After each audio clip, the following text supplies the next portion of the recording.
নমস্কার, আমি জয়শ্রী। আমার ছোট্ট একটি মিনি ব্লগে আপনাদের সবাইকে স্বাগত।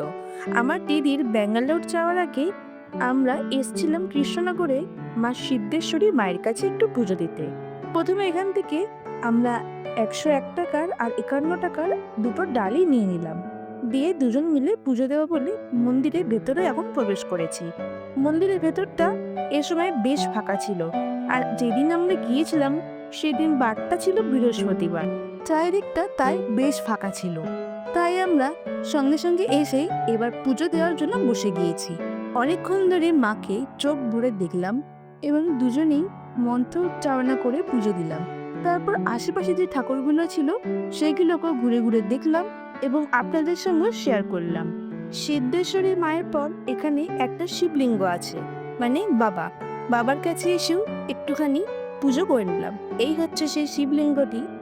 খুব সুন্দর লাগছিল এখানে পুজো করতে আসতে। আর ও চলে যাবে সেটা একটা দুঃখও ছিল। তাই দুজন মিলে একটু পুজো দিয়ে খুব ভালো লাগছে। আজকের ব্লগটি এখানেই শেষ করছি। ভালো লাগলে লাইক, কমেন্ট, সাবস্ক্রাইব আর শেয়ার করতে ভুলবেন না।